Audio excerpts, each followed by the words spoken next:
In this video, we start looking at a variety of reactions with aldehydes and ketones.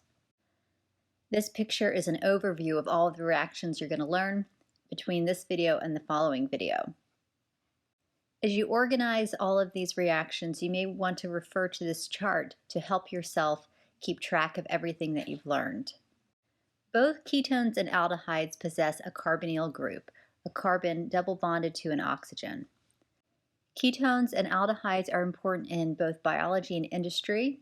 Formaldehyde is used as a preservative, and acetone is used as a solvent. You've used acetone in the lab. Here are some other examples of aldehydes and ketones. Notice that the functional group is highlighted in red. There are 4 steps in naming an aldehyde or a ketone. First, as always, you identify and name the parent chain, which contains the aldehyde or ketone. You identify the name of the substituents, you assign a number to each of those substituents, and then assemble the name alphabetically. For aldehydes, you replace the E at the end of the name with Al. Al is the suffix, it is short for aldehyde.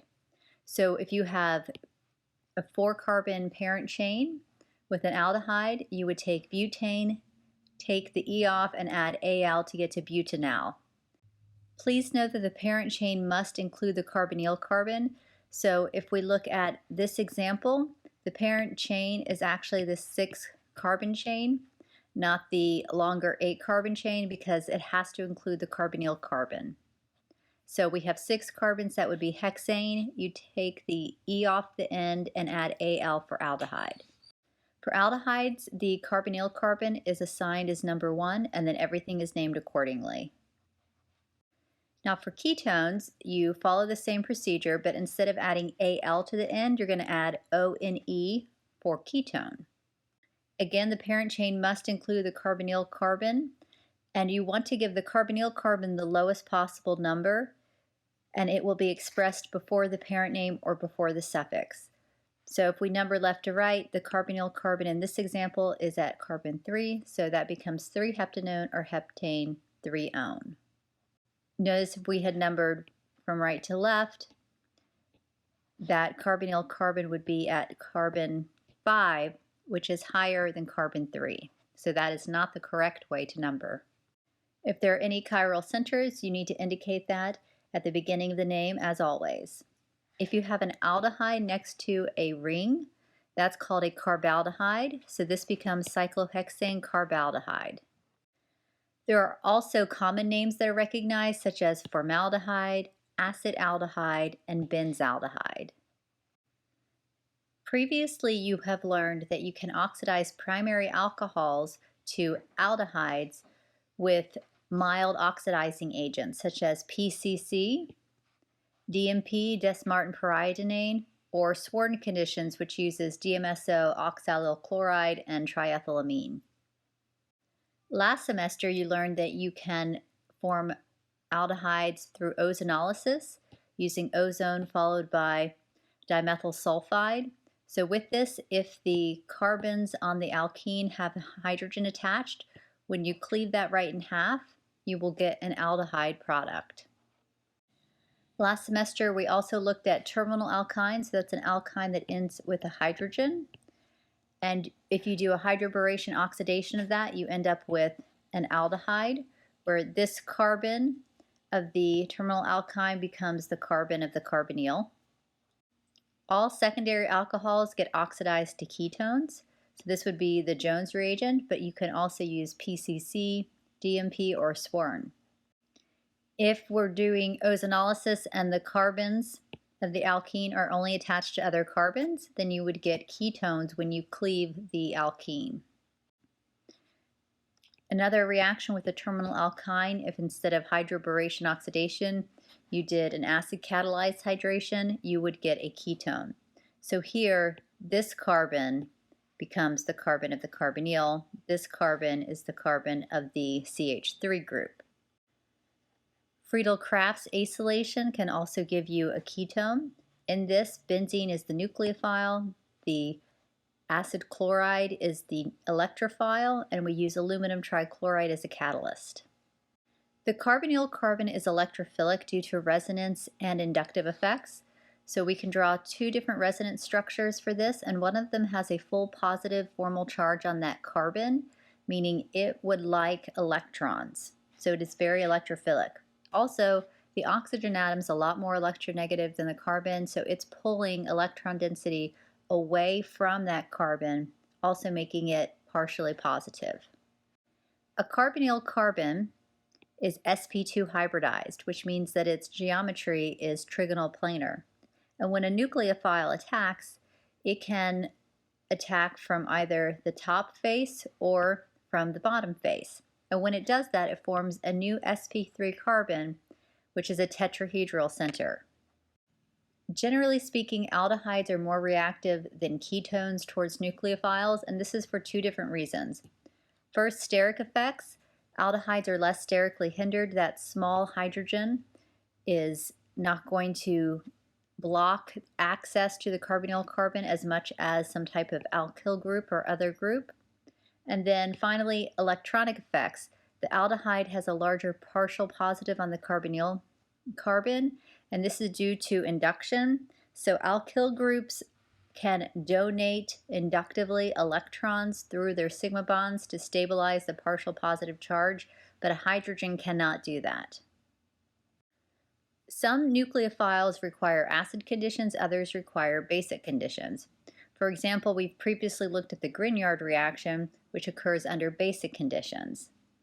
And generally speaking, a strong nucleophile means the reaction is under basic conditions. And this is the general mechanism of nucleophilic attack to a carbonyl under basic conditions. The nucleophile is going to attack the carbonyl carbon with a lone pair, and that's going to break the pi bond, which becomes a third lone pair on the oxygen atom, which gets you to this tetrahedral intermediate. And then we're going to follow that up with some water, where the O- is going to grab a hydrogen from water, breaking that OH bond to form the neutral product. Under acidic conditions, those steps are reversed. So here we're going to protonate the oxygen of the carbonyl first, using its lone pair. And now we have a super reactive intermediate that can then be attacked by the nucleophile with the pi bond breaking. So the two steps are essentially the same, they're just occurring in reverse order between the acidic conditions and the basic conditions. The reason this happens with weak nucleophiles is that the carbonyl needs to be protonated to form a positively charged intermediate, which is then reactive enough to be attacked by a weak nucleophile. And this is just demonstrating what I just said. This is a very powerful electrophile. If you have a strong nucleophile, you don't need that. It's reactive enough. But if you have a weak nucleophile, you need to ramp up the electrophilicity of your carbonyl compound. When a nucleophile attacks a carbonyl group, there is an equilibrium between the starting materials and the products. And the position of that equilibrium depends upon the ability of the nucleophile to function as a leaving group. So in this example, Cl is a nucleophile, but it's also a great leaving group. So here, in this reaction, the equilibrium would favor the starting ketone. We're going to go through a variety of reactions covering all of these different types of nucleophiles. Oxygen nucleophiles, such as water, alcohol, and diols. Sulfur nucleophiles, nitrogen nucleophiles, including both primary and secondary amines, hydride nucleophiles, such as lithium aluminum hydride and sodium borohydride, and carbon nucleophiles, including Grignards, cyanide, and Wittig reagents. So we've actually already looked at these, and we've looked at Grignards, so that part will be more of a review. Let's begin with oxygen nucleophiles. First of all, in the presence of water, a ketone or an aldehyde is in equilibrium with its hydrate. So a hydrate has two OH groups attached to this same carbon, which was the carbon of the carbonyl. Generally, the equilibrium here does not favor the formation of the hydrate except for very, very simple aldehydes. And the rate is way too slow unless acidic or basic conditions are used. Under basic conditions, hydroxide would be the nucleophile. So here we see hydroxide attacking the carbonyl carbon, breaking the pi bond to get to this tetrahedral intermediate, which then gets protonated by water. Under acidic conditions, we first have protonation of the carbonyl oxygen to form a souped up electrophile, and then the weak water nucleophile attacks that carbonyl carbon, breaking the pi bond. And then we have one more proton transfer because we always want to end up with a neutral intermediate. In this chapter, I want you to learn how to draw mechanisms for a lot of these different reactions. So there are a couple of rules to keep in mind. One is that a strong base cannot exist in an acidic environment, and a strong acid cannot exist in a basic environment. Alcohols can attack ketones and aldehydes. So if we have two equivalents of an alcohol, we will end up with a product called an acetal. Under acidic conditions, one ketone or aldehyde will react with two equivalents of an alcohol to form an acetal. And you typically use an acid catalyst such as para-toluene sulfonic acid shown here, or sulfuric acid. Now here is the mechanism, which is 7 steps, and I do want you to learn this mechanism. So if we have acid and an alcohol, that means we're going to be in acidic conditions. So the first step is the carbonyl oxygen is going to be protonated because we want to make that carbonyl compound really, really reactive. Now the oxygen of the alcohol, its lone pair will attack the carbonyl carbon, breaking the pi bond. Then we get to this intermediate, which is going to lose a proton to the conjugate base of the acid that you started with. So now we get to this intermediate called a hemiacetal. At this point, the oxygen of the OH is going to get protonated with the acid, and then that is going to create water, which is a good leaving group. So the oxygen lone pair of the OR group will come down and reform a carbonyl, kicking off water. So water is the leaving group. Then in the next step, a second molecule of the alcohol attacks the reactive carbonyl again, breaking the pi bond, and then we're almost done. We just have to do one more proton transfer to get to the acetal. Now importantly, all of these steps are in equilibrium. But eventually we will keep moving forward until we get to the product acetal. For most simple aldehydes, the acetal is favored at equilibrium. However, for ketones, the acetal is not as favored at equilibrium. So in this example with acetone, the reactants are actually favored, not the acetal product. If a diol is used, then both equivalents of the alcohol come from this diol, and you end up with a cyclic acetal. As I just mentioned, if you have a ketone, acetal formation doesn't favor product. So if you want to favor the product, you can work on removing water. So here in this process, water is removed, and in the reverse process, water is added. So you can simply favor the product acetal formation by removing water. Consider how the following synthesis could be accomplished. So here you want to just reduce an ester, but not the ketone.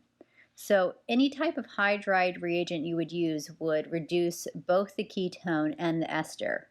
So how would you accomplish this?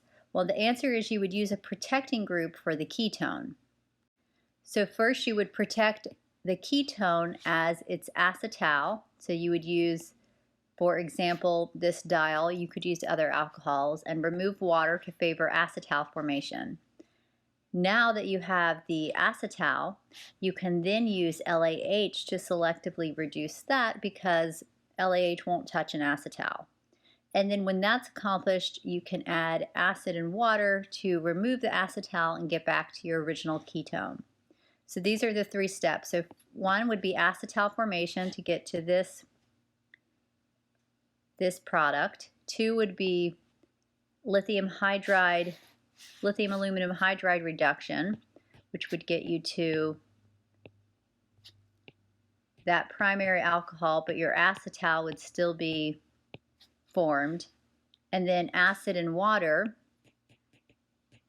would remove the acetal and take that back to its starting ketone. If you noticed in that mechanism for the acetal formation, we went through an intermediate called the hemiacetal. Those are generally difficult to isolate, as equilibrium either favors the starting aldehyde or ketone or the ending acetal based on the conditions used. However, cyclic hemiacetals can be isolated. A cyclic hemiacetal is possible when a compound contains both the carbonyl group and a hydroxy group. So here, this would be adding to the carbonyl. Cyclic hemiacetals are very important in carbohydrate chemistry. For example, glucose can exist in either its open chain form or in its closed chain form where it is a cyclic hemiacetal. So here's the hemiacetal. So there's the OH, and this is the OR portion. Now it's time for an organic chemistry joke break. Take a look at this and let me know if you get it.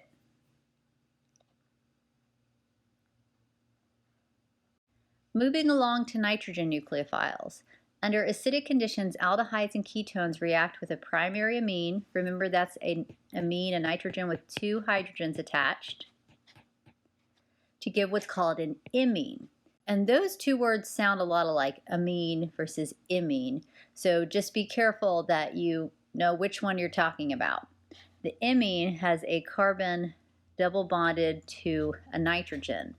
An amine is a nitrogen with three groups attached to it. And this reaction requires acidic conditions to work. So here's the mechanism. In this, an amine is a good nucleophile, so we don't need to protonate the carbonyl oxygen first. So the nucleophile is going to attack the carbonyl and break the pi bond. In the second part, the oxygen atom is going to get protonated by the little bit of acid that is present in the reaction.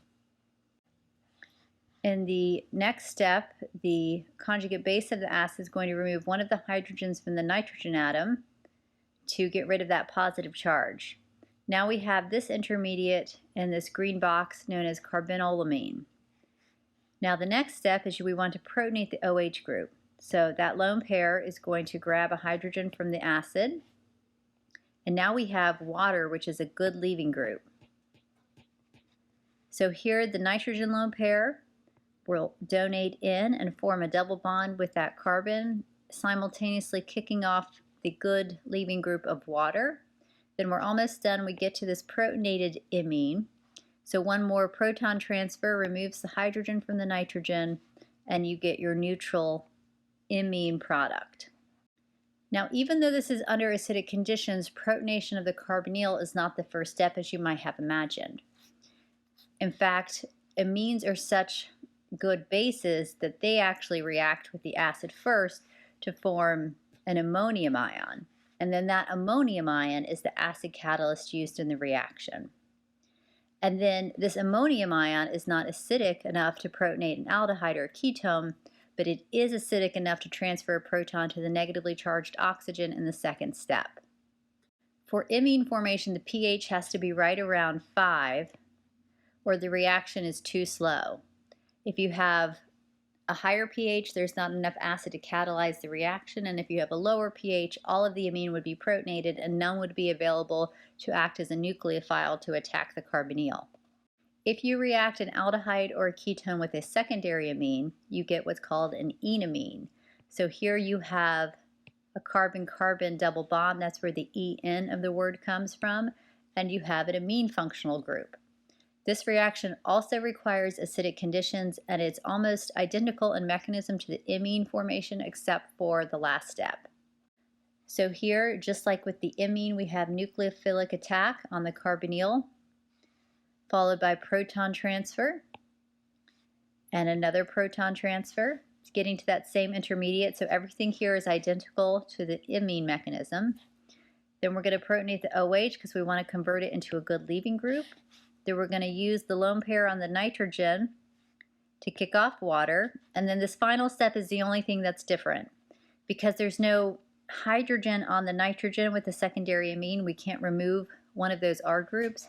So we're going to remove a hydrogen on an alpha carbon, and that's going to create that carbon-carbon double bond in the enamine.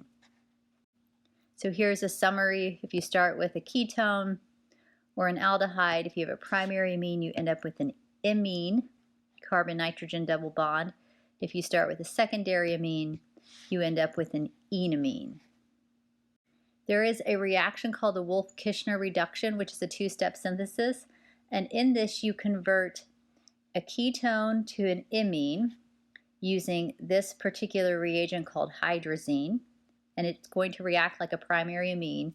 And then in the second reaction, you use potassium hydroxide and water, and it will take that imine to just a CH2 group.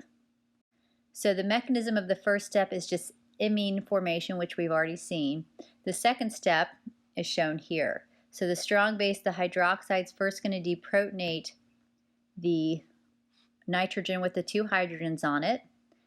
And then we are going to draw resonance structures. So if we look at this resonance structure, there's a negative charge on that carbon. We're going to protonate that with water. And that takes us to this intermediate shown here. Then another equivalent of base will come in and deprotonate that nitrogen again. And now we get to this intermediate.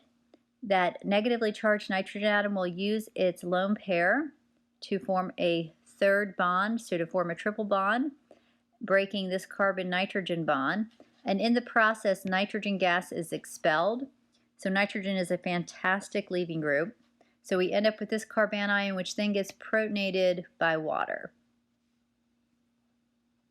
And now you can see what you started with here, we've converted that to a CH2 group. So having looked at a lot of acid-catalyzed mechanisms, note that under acidic conditions, reaction species should either be neutral or have an overall +1 formal charge. If there's a +1 and a -1 charge in the same molecule, overall it's neutral because they cancel each other out. But you wouldn't want the reaction species to have an overall -1 charge. Acetals are hydrolyzed with aqueous acid to yield the starting ketone or aldehyde, and it's simply the reverse of the acetal formations. And this will only happen under acidic conditions. If you try to do this with base, there is no reaction. And here is the mechanism of the hydrolysis. So we're in acid. First thing we're going to do is protonate one of the oxygens of the acetal. And now we've got a good leaving group. So the other oxygen, its lone pair, is going to come in and form a double bond with the carbon, kicking off alcohol. And now we have this intermediate.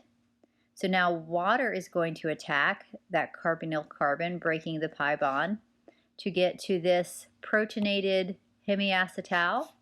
Water will do another proton transfer. And now we are officially at the hemiacetal. So this is just the reverse of the acetal formation.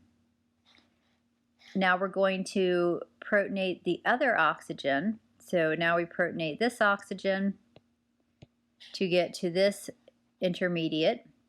And now we have a good leaving group. And the other oxygen lone pair comes down, forms the double bond, kicking off the alcohol. And now we have the protonated carbonyl. So one more proton transfer gives us the starting ketone. And you may ask, well, why do I, like for example, let's look at this hemiacetal. Why did I protonate this oxygen and not that oxygen? Well, the answer is both are occurring because everything is in equilibrium. But if you protonated the OH oxygen, that would have given you the previous step. That would have given you the previous intermediate.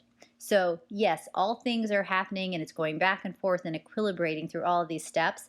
But when you're drawing a mechanism, you want to draw steps that move you forward to the product. So if you had protonated this oxygen at that stage, that would have taken you backwards in the mechanism, not forwards. Hydrolysis of imines and enamines also undergoes a very similar mechanism under acidic conditions, which is essentially just the reverse of their mechanisms of formation. Let's wrap this up with some questions. The molecule shown here is an example of what? An alcohol, an aldehyde, a ketone, or a phenol. What is the correct IUPAC name for the following? Notice the double bond in this compound. Is it E6-chloro-2-hexenal, Z1-chloro-4-hexenal, E1-chloro-4-hexenal, or Z6-chloro-2-hexenal? Here, predict the product of the following reaction. So you've got a ketone, you've got acid, and you've got this amine. Notice that's a primary amine. Finally, predict the product of this reaction. So we've got two equivalents of methanol and acid. What will the product be? That's it. Thank you for watching.